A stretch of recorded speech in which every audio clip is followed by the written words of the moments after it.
Selamat datang kembali lagi bersama Rekren. Mari kita bahas market ya. Harga emas, harga tertinggi berada di 2145 ya.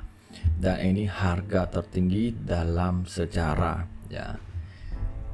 Jadi ya, pagi-pagi sudah naik tinggi, jadi banyak yang nggak dapat momentumnya. Jadi ini sudah retest high-nya dan sudah akan dia tinggalin. Jadi dia akan kemungkinan besar akan retest lagi masa yang akan datang. Jadi butuh ya mungkin tahun depan entah bulan berapa ya. Jadi ini udah dia selesai dia retest ya, karena di atas semua supply semua ya. Jadi perlu butuh waktu yang jangka agak lama untuk bisa lebih tinggi lagi ya. Jadi 2000 itu adalah support yang terkuat untuk hari ini dan kedepannya ya. Jadi untuk 1800 itu gak bisa diharap lagi ya, karena mereka pertarungan bahwa suku bunga akan lebih awal diturunkan ya, dan juga ada geopolitik masih belum jelas ya, masih panas lagi ya. Dan karena perang Ukraina Rusia masih belum selesai dan Israel sama Hamas itu masih belum sepenuhnya aman, masih belum ya. Dan juga data ekonominya sudah mulai melemah dan juga anggota PI udah mulai dovish, di situ membawa emas sangat tinggi. Dan kalau misalnya tahun depan pasti akan ada namanya isu-isu resesi sudah mulai menghantui di situ ya. Jadi untuk yang kita lihat bahwa emas ini sangat risiko kali ya.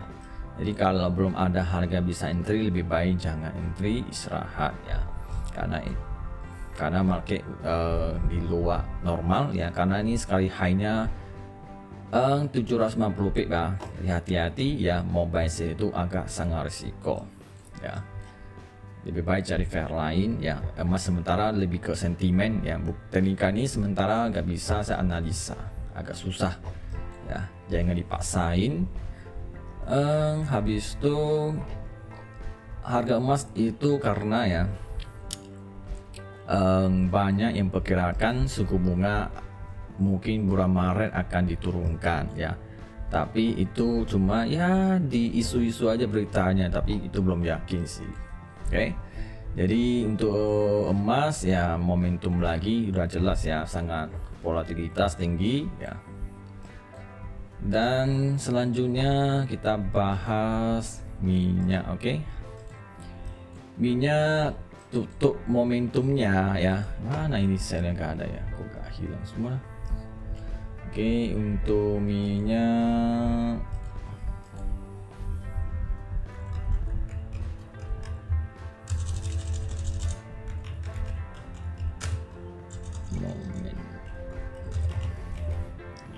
momentumnya lebih ke sell ya, momentumnya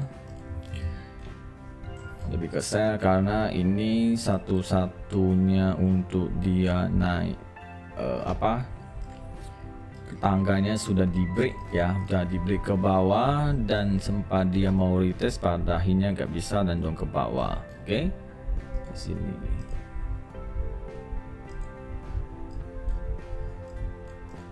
ya. Jadi harga ini sudah mau murah ya. Jadi kalau saya kalian mau ambil untuk buy, jadi sini ada support 72.300 dan juga 70.400 di sini untuk ambil buy ya. Kalau harga sudah mendekati dan sudah rejection, langsung buy bisa ambil TP ya. Jadi yang perlu kalian ingat, minyak ini masih posisinya tertekan ya, karena penutupannya masih momentum sell ya. Jadi sementara minyak kalau mau sell harus cari harga tertinggi baru sell di situ ya. Ibarat dia sudah menyentuh support sini dan dia mulai koreksi ke atas dan di sini ada terjadi berlawanan ya, ada resisten, jadi bisa ke bawah lagi ambil sell ya. Atau kalau kalian bisa melihat bahwa support ini akan kemungkinan bisa jebol, bisa ambil sell ya. Tapi kalau nggak pandai melihat atau takut, lebih baik jangan, tunggu dia naik dulu baru sell di situ. Oke. Jadi untuk minyak momentum sell, masih kekuatan sell ya. Jadi naiknya masih terbatas kecuali ada sentimen bisa mendorong minyak naik lebih tinggi ya. Habis itu untuk Nasdaq, oke, untuk Nasdaq kemarin penutupannya momentum sell, artinya balik tekanan sellnya udah ada ya. Cuma ini masih kondisi sideways ya, masih dalam supply demand ya, di sini masih dalam supply demand, jadi masih tahap belum bisa. Ini dia sempat dia retest supply, habis itu ke bawah lagi, artinya berarti di sini ada tekanan sellnya di sini ya. Jadi mungkin ya sering waktu masih gak bisa naik-naik, ada potensi akan turun lagi.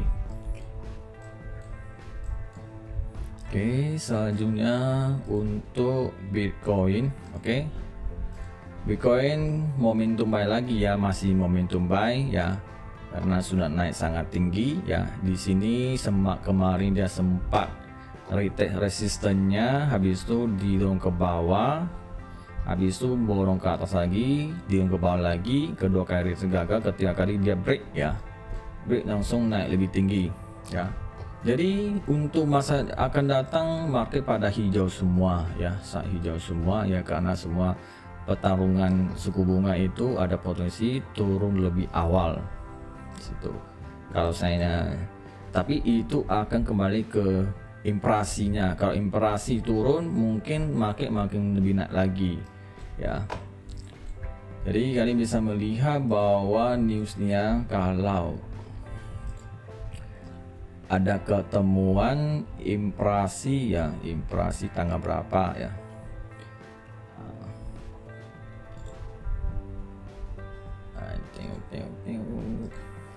oke, kalian akan cari impresi yang akan datang ya, tanggal 12 ya. Kalau impresi hasilnya dia turun lagi, berarti udah kemungkinan besar bahwa suku bunga akan lebih turun lagi ya, akan turun lebih awal lagi. Jadi market akan pertarungan dengan suku bunga, jadi emas akan makin naik dan Bitcoin juga makin naik di situ. Oke. Karena setelah ketemuan CPI ada newspaper, habis itu ada ketemuan LMC. Jadi minggu depannya dan minggu kedua itu semua kalendernya semua pada sangat volatilitas, hati-hati ya. Kalau mau aman jangan entry ya, karena sangat risiko ya. Ini karena lebih sentimen ya, sentimen suku bunga ini terbang-bang lagi. Oke, untuk hari ini Senin newsnya ya USD cuma ada ini jam 10-an ya, sisa nggak ada lagi, kayak istirahat aja entry ya. Emasnya sangat risiko ya. Jadi minggu ini ada RNP ya, dimana akan dia pergi ya. Oke, apa lagi kan, nggak ada lagi. Oke, semoga bermanfaat dan bye.